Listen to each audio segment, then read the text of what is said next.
Vamwe wenyu makambonzwa kakawanda ndichitaura nyaya yekuti maZimbabwean men lack ideology, principles and morals. We are willing to do anything for money, and we will do everything for money, including bending over for money. Chingochani neupfambi chanyanya pakati pedu isusu varume muZimbabwe. And the person I'm talking about in this particular instance, the Ibo Mandaza. Ibo Mandaza purports that he's trying to get a national dialogue going about Gukurahundi, preparing us for the Truth and Reconciliation Commission. But this particular panel that he has convened only consists of Ndebeles and one token, who is Rupia, who I'm not even sure, but he was a member of the ex-Rhodesian military. This is a man that wanted to prevent the freedom of Zimbabwe, a man that fought with white people to kill our parents, to kill our ancestors, and stop the reality of Zimbabwe coming into effect. And then the rest are Ndebeles, all of whom purport to be victims of Gukurahundi. How is this a dialogue? How is this a national dialogue that only consists of one side of the perspective? And it consists of people who have a vested interest. Where are the Shonas? Where are the people that are supposedly part of the perpetrators of this particular problem? Another thing that annoyed me is that when I listened to Dumiso Dabengwa, a man that I respected, a man that I thought was a father, a grandfather of the nation, I heard him giving two separate accounts of the very same event, contradicting himself in the process. And the question is, why is he lying?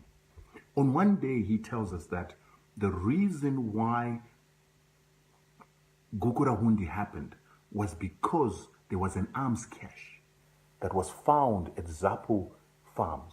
And these arms caches had been put by ZAPU commanders that had been co-opted, that had been won over by the Rhodesians and the South African military.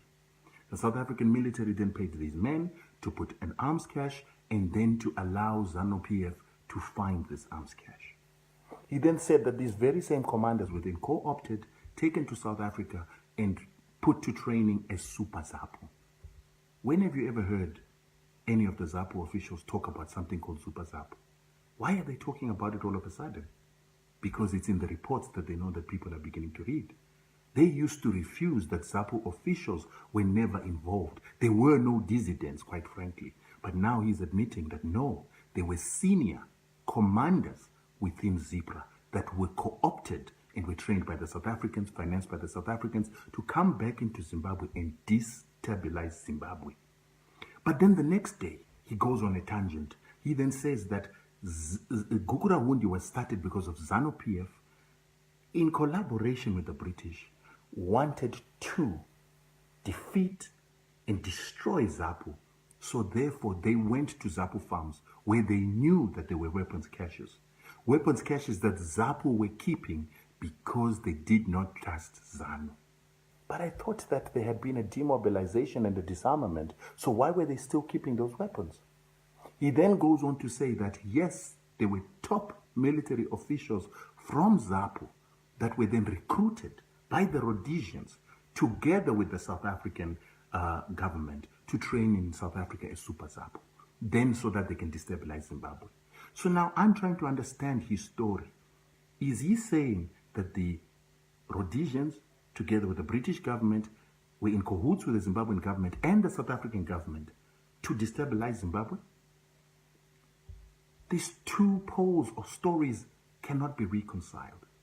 So why are they two stories to the same story in just 2 days? Why is Dabengwa giving us two stories that do not connect and that do not make sense? This is the reason why there are no Shona sitting on that panel. Because there's a narrative being made. And the reason the narrative is being made is people like Ibo Mandaza are being paid by NGOs and foreign interest groups that would like to see division among the Shonas and the Ndebeles. Someone could even say that it is probably even the ex-South African government is still in existence. It exists as the Broederbond and was never dismantled. They could be part of the problem. And they could be part of why there is also talk about Mtwakazi. Now, for a nation that wants to come together, a nation that wants reconciliation, a nation that wants to move forward in unity, we do not need sellouts.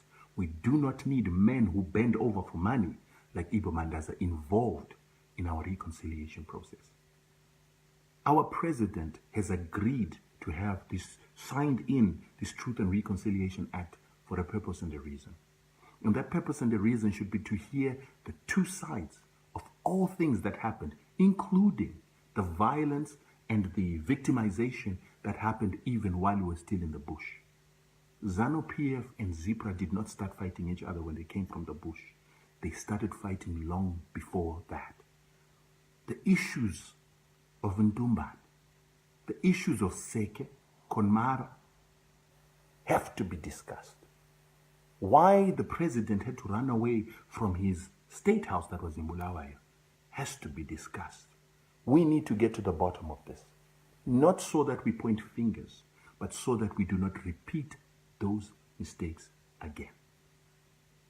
And this is why vanhu vakaita sana Ibo Mandaza are a danger to our nation.